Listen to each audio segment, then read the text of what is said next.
Okay, let's continue. Ayun nga. Inopen ko yung Firefox. And then, walang nagpa-pop up dito na pwede natin pindutin yung accept the risk and continue.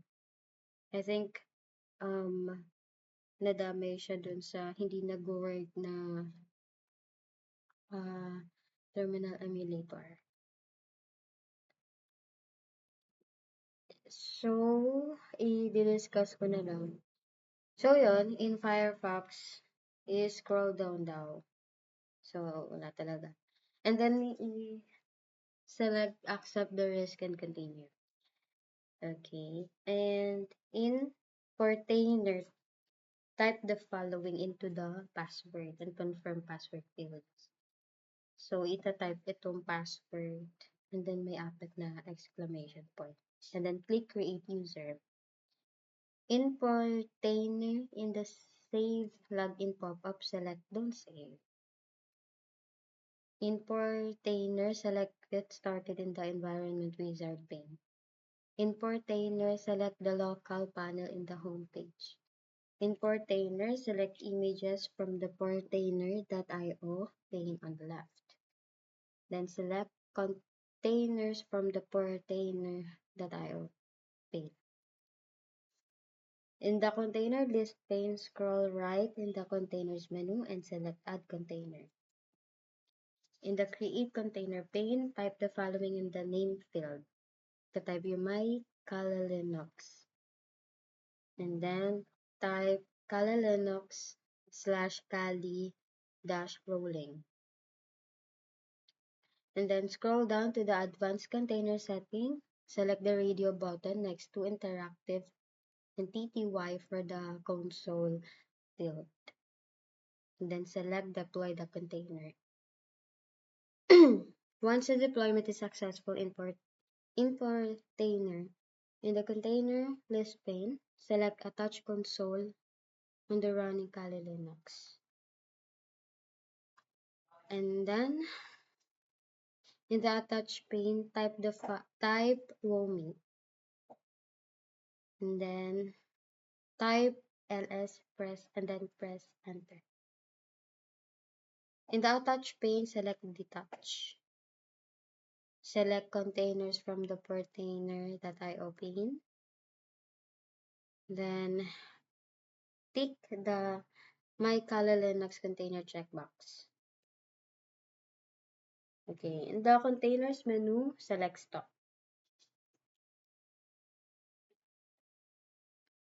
Select logs from the Portainer container. Excuse me.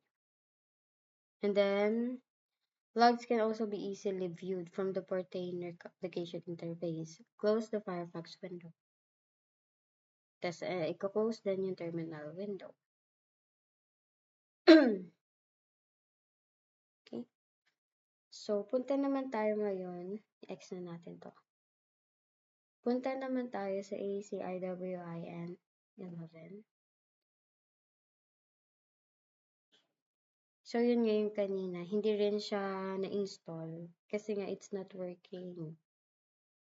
So, explain ko na lang din ulit. Okay.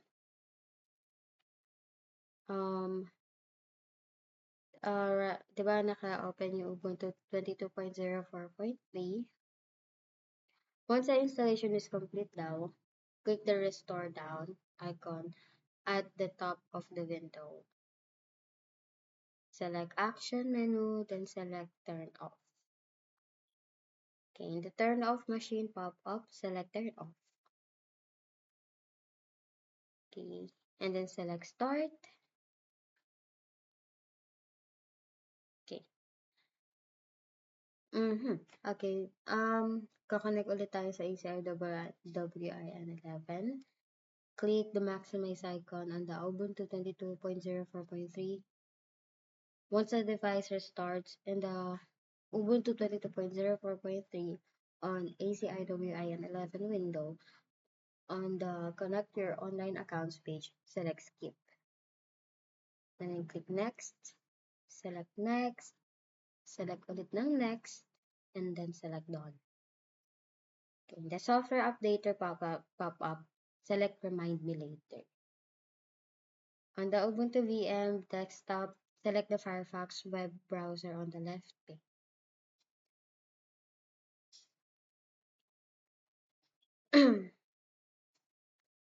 And then in the Firefox, type doc.go.com.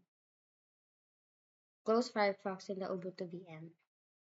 On the Ubuntu VM desktop, right-click and select Open in Terminal. In the terminal window, type cd, tapos yung sign na ganun. And then press enter. Type ls and then press enter. Close the terminal window and then select the power icon in the upper right corner of the screen. Then select power off or log out. In the Ubuntu VM, select power off. In the Ubuntu VM, on the power off pop-up, select power off. In Ubuntu 22.04.3 on PCIe and 11, select exit. Close the Hyper-V window. And then yeah, we're done.